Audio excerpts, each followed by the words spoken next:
May മാസത്തിലെ സാമൂഹ്യ സുരക്ഷാ പെൻഷൻ വിതരണം തടസ്സങ്ങളെല്ലാം മാറി വിതരണം ആരംഭിച്ചിരിക്കുകയാണ്. സംസ്ഥാനത്തെ ഏറ്റവും വലിയ പെൻഷനുകളിൽ ഒന്നാണ് സാമൂഹ്യ സുരക്ഷാ പെൻഷൻ. 1600 രൂപ വീതമാണ് ഉപഭോക്താക്കൾക്ക് പെൻഷൻ തുകയായി ലഭിക്കുന്നത്. എന്നാൽ മെയ് മാസത്തിൽ ഒരു മാസത്തെ ഗഡു കൂട്ടി 3200 രൂപ വീതമാണ് വിതരണം ചെയ്യുന്നത്. കൂടാതെ കേന്ദ്രവിഹിതം ഉള്ളവർക്ക് 3200-ൽ കുറവായിരിക്കും ലഭിച്ചിട്ടുണ്ടാകുക.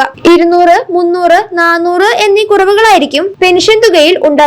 എന്നാൽ 2 മാസത്തെ പെൻഷൻ തുക ആയതിനാൽ 400, 600, 800 എന്നീ കുറവുകളായിരിക്കും തുകയിൽ ഉണ്ടാകുക. ഈ തുക അധികം വൈകാതെ തന്നെ ബാങ്ക് അക്കൗണ്ടിലേക്ക് എത്തുന്നതുമായിരിക്കും. മെയ് മാസത്തിലെ പെൻഷൻ വിതരണം മെയ് മാസം 24-ന് ആരംഭിക്കുമെന്നാണ് പറഞ്ഞിരുന്നത്. എന്നാൽ ഇതിൽ കുറച്ച് തടസ്സങ്ങൾ ഉണ്ടായിരുന്നു. തിങ്കളാഴ്ച മുതലാണ് വീടുകളിൽ പെൻഷൻ തുക എത്തിയത്. എന്നാൽ ബാങ്ക് അക്കൗണ്ടിൽ തുക എത്തിയിരുന്നില്ല. തടസ്സങ്ങളെല്ലാം മാറി വ്യാഴാഴ്ച മുതൽ ബാങ്ക് അക്കൗണ്ട് വഴി പെൻഷൻ ലഭിക്കുന്നവർക്ക് പെൻഷൻ തുക ലഭിച്ചിട്ടുണ്ട്. ഭൂരിഭാഗം പേർക്കും 3200 രൂപയുടെ വിതരണം ഇന്നലെ തന്നെ ബാങ്ക് അക്കൗണ്ടിൽ എത്തിയിട്ടുണ്ട്. എന്നാൽ കുറച്ചു പേർക്കും കൂടി ഈ തുക ലഭിക്കാനുമുണ്ട്. കൂടാതെ കുറച്ചു പേർക്ക് ഒരു മാസത്തെ തുകയായ 1600 രൂപ മാത്രമേ അക്കൗണ്ടിൽ വന്നിട്ടുള്ളൂ. ഇന്നലെ തുക എത്താത്തവർക്കും ഒരു മാസത്തെ പെൻഷൻ മാത്രം ലഭിച്ചവർക്കും അധികം വൈകാതെ തന്നെ ബാങ്ക് അക്കൗണ്ടിൽ തുക എത്തുന്നതായിരിക്കും. ജൂൺ 5-ാം തീയതി വരെയാണ് മെയ് മാസത്തിലെ പെൻഷൻ വിതരണം ഉണ്ടാകുക. ഇതുവരെയും പെൻഷൻ ലഭിക്കാത്തവർക്ക് ജൂൺ 5-ന് മുമ്പായി